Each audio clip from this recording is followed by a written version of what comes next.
Okay, I'm going to put some of these back to discuss later. Are you presentable for the camera, Kevin? Yeah? I'm going to put these Wilsons away for now. Well, not away, just back in the bag so that I can make room for some more stuff. We got lots to cover. It's another bag full of goodies. Just loose, miscellaneous stuff today. But there's some good food for thought here. Yeah, reverse hinge. What's a reverse hinge? Well, a hinge it usually dives in and pops back out in the curve, so that when you take the flake and put it back in, you can kind of hinge it like a door. Hinge it. Whereas a step fracture is straight, right? It doesn't really lend itself to do the hinge thing with it. This is a reverse hinge where instead of the curve popping out on the first surface, pops out on the other surface. And they thinned the base with a massive strike, causing a reverse hinge. They thinned the stem. So, broken in manufacture. Nice material, except it does have concrete pockets. Let's zoom in for a closer look at maybe we know what the platform looks like.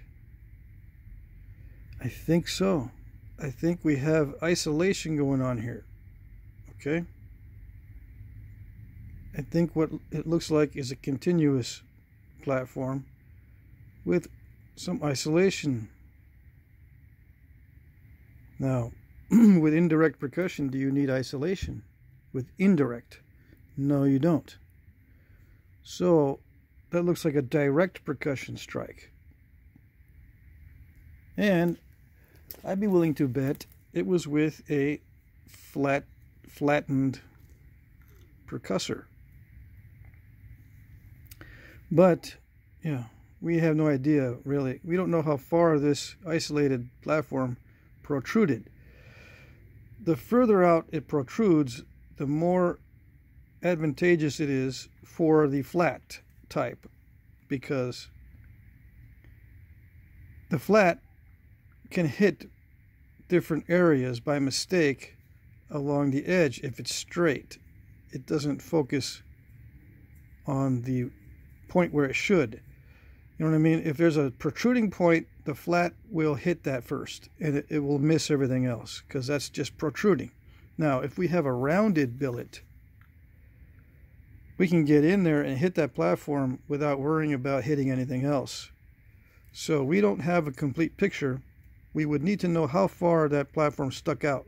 If it stuck out a lot, we can hit it easily with the flat. If it didn't stick out at all, then we would have to use something rounded to get in there, so to avoid the sides.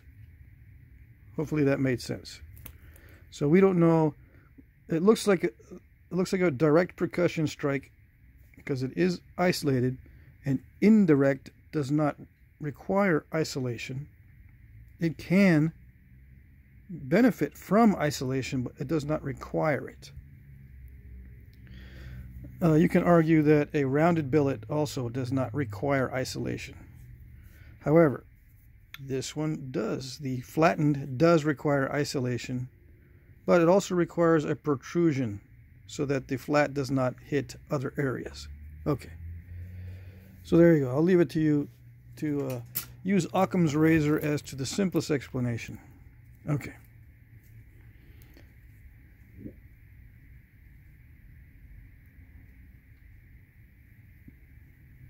Very strong strikes into the notching as well, into these notches.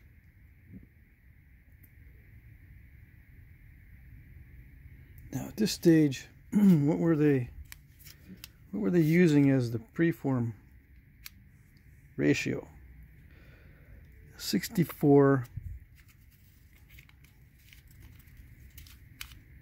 let's see, the thickness before the strike.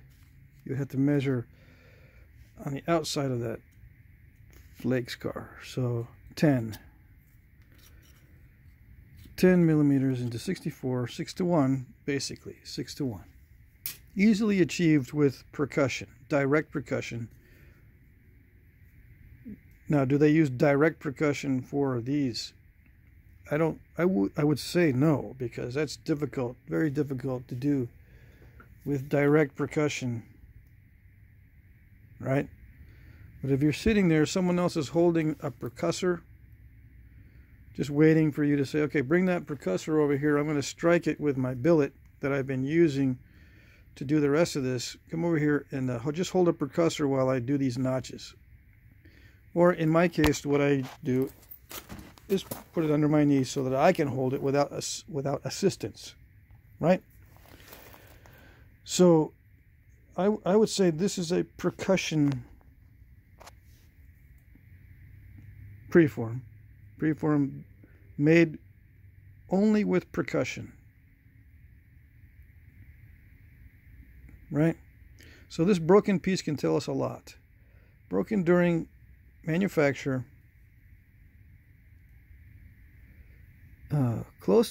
material is close to the cortex because we can see some cortical discoloration.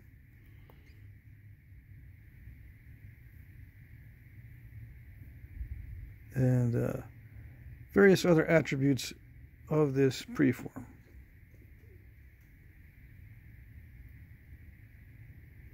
Like the ratio, 6 to 1. Before they actually did this thinning flake. Now, is it the same type of thinning flake as a Clovis? Did this tradition carry on? Well, if it matches, yeah. But is it done at the same stage as a Clovis, or is it this thinning flake at a later stage than a Clovis would do it? In my view, this type of thinning flake is done early, before the development of the stem. Now, this stem is already developed on this one, so this is thinning flake or a flute post-development of stem. Whereas with Clovis, you can have a biface with no stem development, no constriction on the sides, and a thinning flake at this stage. Now, with this particular type, looks like they did not do the thinning flakes at this stage. They did it later on after stem development. So it's different from Clovis as far as the stage goes. Now, the use of stage, the word stage, is just a lazy way of describing different phases or different categorizations of these different steps, right? Phases are used in all kinds of stuff. Now, these are notes from the other video. I use stages down here, but stages have been used up here too in descriptions in the literature. Like from spall to biface, they also rate bifaces in stages. Like this could be a stage 1 biface if it has cortex, or a cortical biface could be a stage 1 biface. A non-cortical, over here, non-cortical percussion blanks could be stage 2 bifaces. A fully developed ultra-thin biface, which is now a tool, could be stage 3 biface. That sort of thing. It gets annoying and confusing, as you can imagine, right? But the use of stage can be useful in conversation when describing differences, so we can know a difference, so we can see a difference, right? This thinning flake, very similar to what Clovis was doing, but in this case, this thinning flake comes post-stem development, whereas on many Clovises that we can examine, and the preforms and the bifaces that are going to lead to Clovis, you have a lot of thinning flakes at a very early stage. Okay. Not saying that this type cannot be developed in that way, but it appears that it wasn't. I could do those thinning flakes early too, but at least in this case, it wasn't. All right, so this is proof that this is a possibility for this particular point. All right, doesn't mean that it's always done this way. Okay, let's move on. I could do that with every point in here, but I'm not going to. See, I mean, I think you know what I mean by I don't want to be describing each point like that, although it may make for interesting videos. It just would take way too long. All right, so maybe over time we'll get it. Okay, heat damage after the fact, right? Because it looks like it's been used and resharpened and all that. What type is it? Probably a Langtree. Right, nice and thin, nice and cool material. I've seen many Langtrees made out of really nice material. So that's probably Langtree. Now drills, whole separate subject. Are all of them drills? No.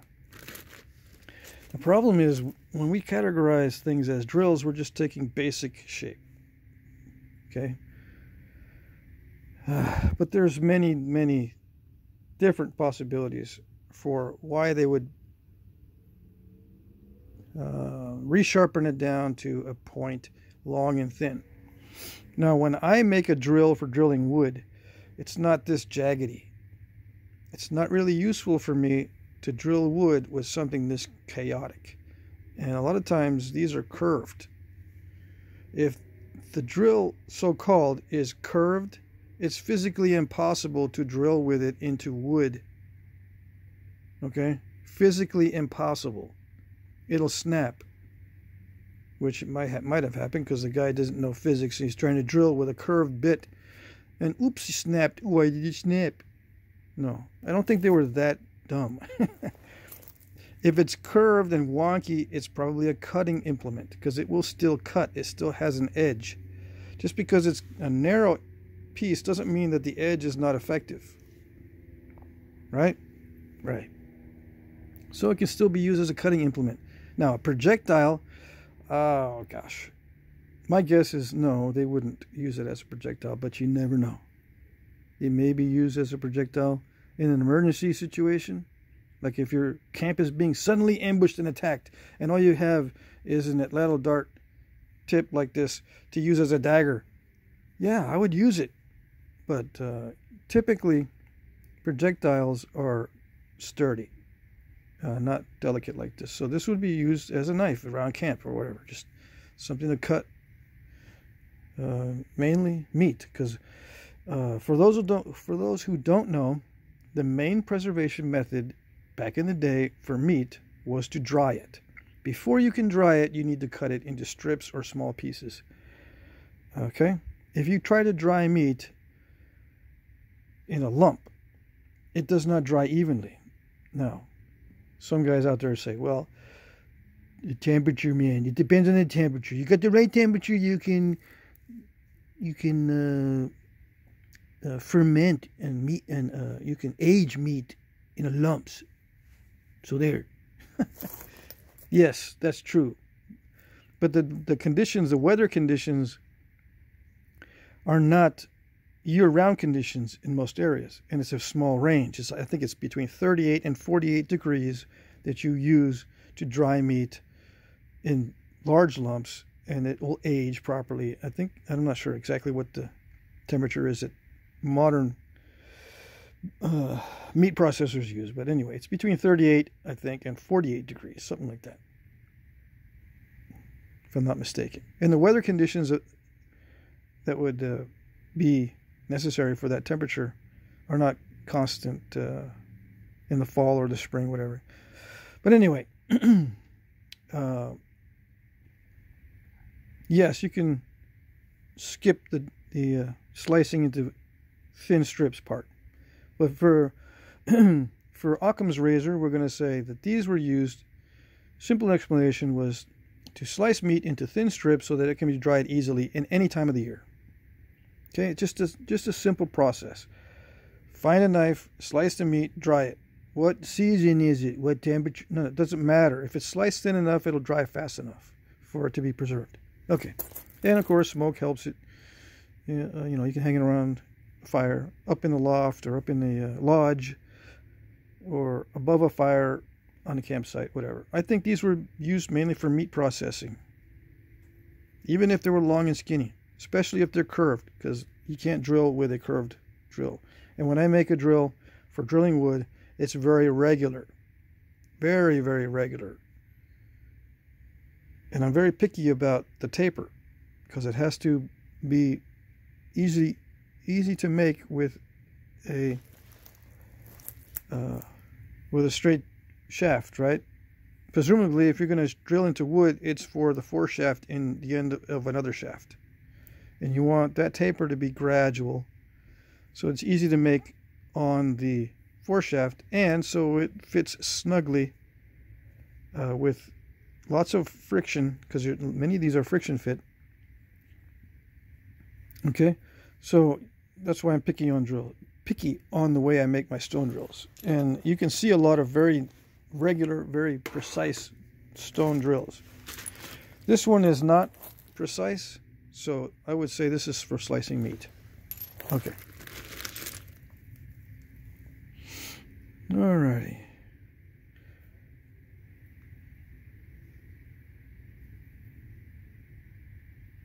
I wish I had some of this material. I don't know where they get... Well, yeah, I've been told where to find white chert. I think Medina, Texas. Right? I would like a lot of this, because so many points are made from light colored chert. And I got a theory about that too. If you drop it on the ground, if it's light color, you can see it right away. If you drop this on the ground, whoops, where'd it go? Where is it? You drop this on the ground, oh boy, where'd it go? I can't find it. But this shows up really well.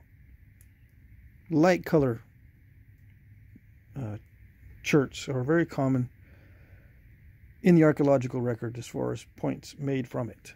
But I can't seem to find any of it. Maybe the old guys collected all of it out, and so there's none left. But sure would be nice. I can't figure out if they reworked this edge after they broke the barb off, or what. It does not look broken in manufacture, because the edge is, the edge is well developed. It looks finished. It's not sharp. Looks like it's been used a lot, but it still looks like it's finished. And this looks like it's a little bit resharpened, I guess, after they lost the barb. And it's some kind of weird break, maybe from impact. It does look like an adult dart point. It also looks like a knife. Now, someone asked me once, why would you put barbs on a knife? Well, it's a good question, actually. Let's say the knife handle was just this thick. All right. Why would you want a little barb sticking out? That's not good. Well, let's see. Let me go get something.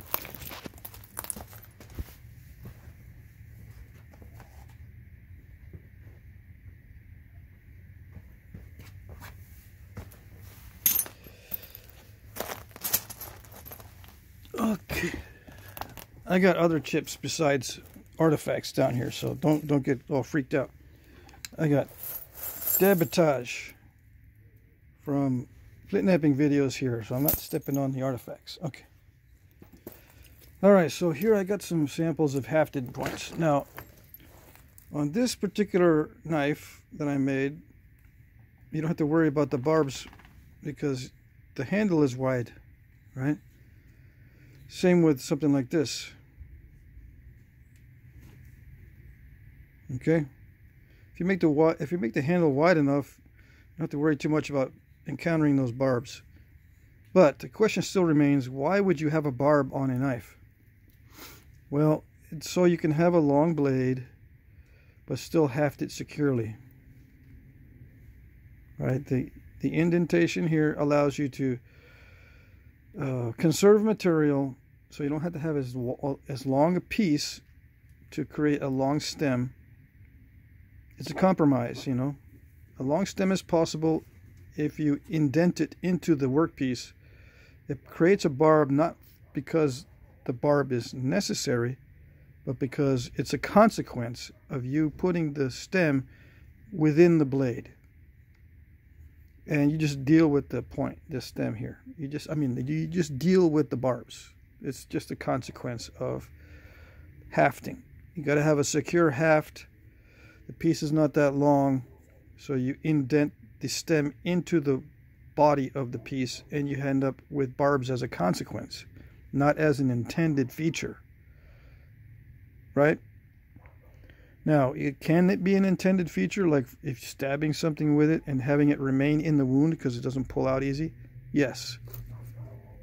So it could serve that function as well. I have shot fish with barbed stones. It doesn't help with fishing because it just rips its way out extremely easily unless it encounters a bone.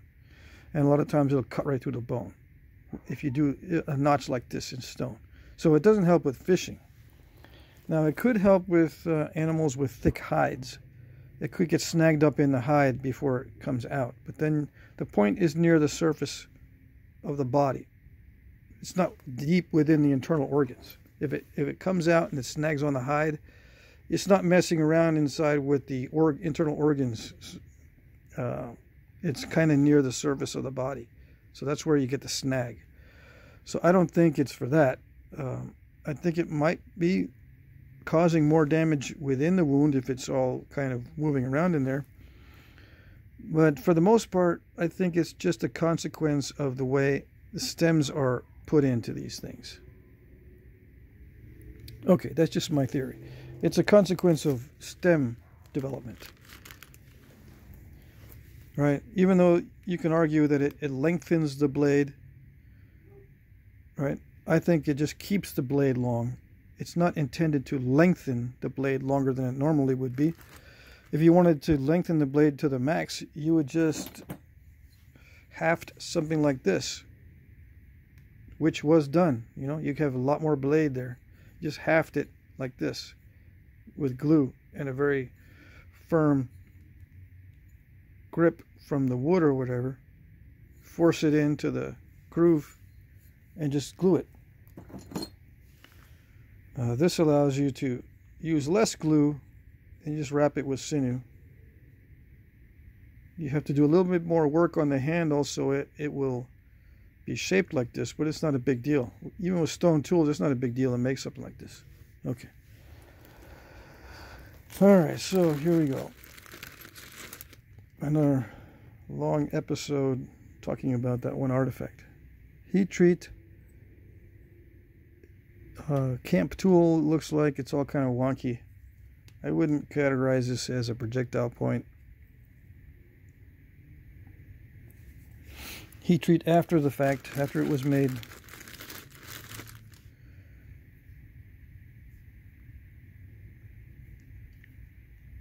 It looks like impact damage down here, but that could be from the haft. It could be evidence of a haft impact damage. Of course, there's impact damage on this side, it looks like, as well. That's a pretty hard hit if it also affects it from the hafted area.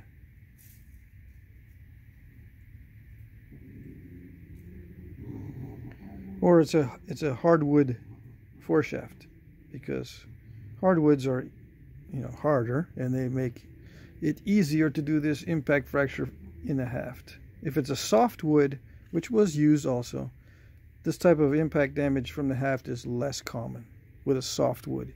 That's just physics. Now, in reality, we don't know. A lot of my explanations are based on physics and just plain reasoning, just logical reasoning, hopefully. Nice reworked point. Eventually this will probably get down to drill dimensions, what would look like a drill, but it's still good for cutting. Yeah, getting back to cutting meat, the preferred method for preserving meat is drying, right?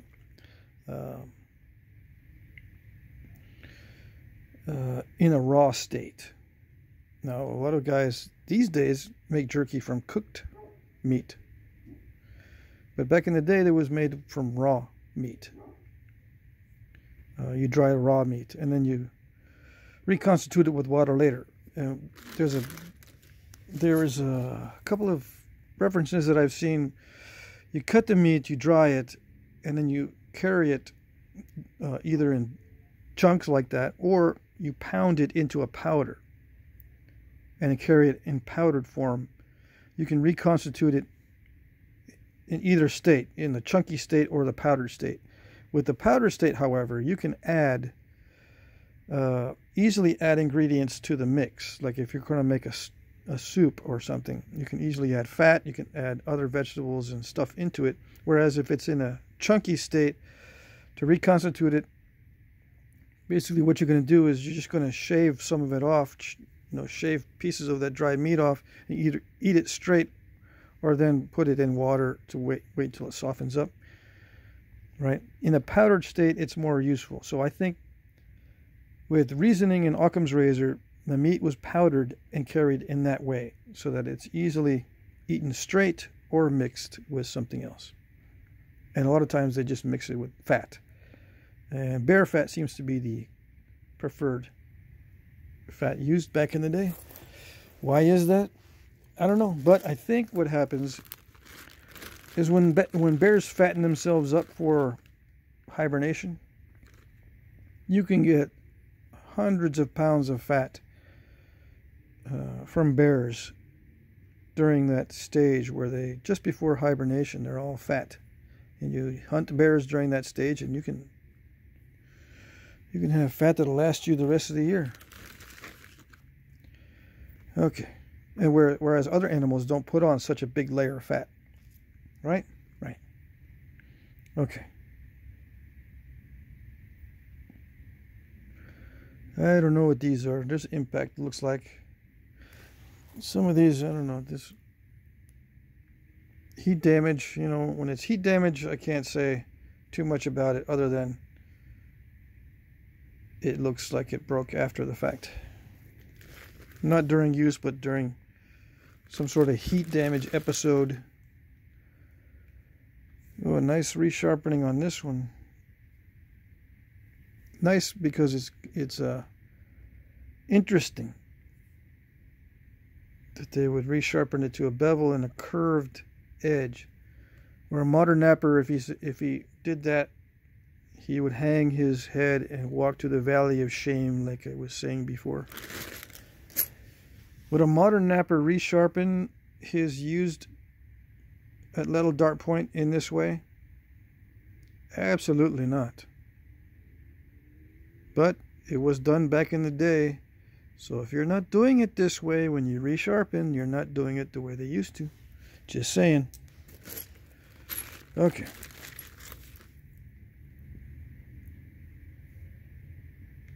Ooh, all kinds of weird damage.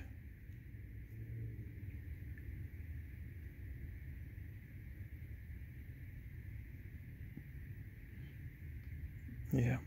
Probably impact, but I don't know. I have no idea what that is.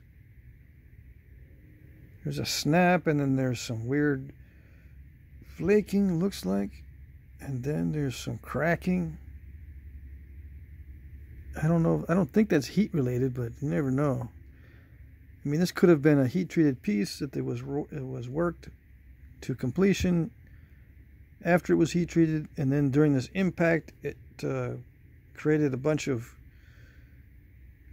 flakes that revealed some internal heat treating issues that weakened the material and caused these kinds of breaks. Or the heat could have popped this out after the fact. Or maybe it's just some kind of weird defects in the stone itself that would cause this sort of fracturing after impact. Right? I don't know. Thin one. Short stem.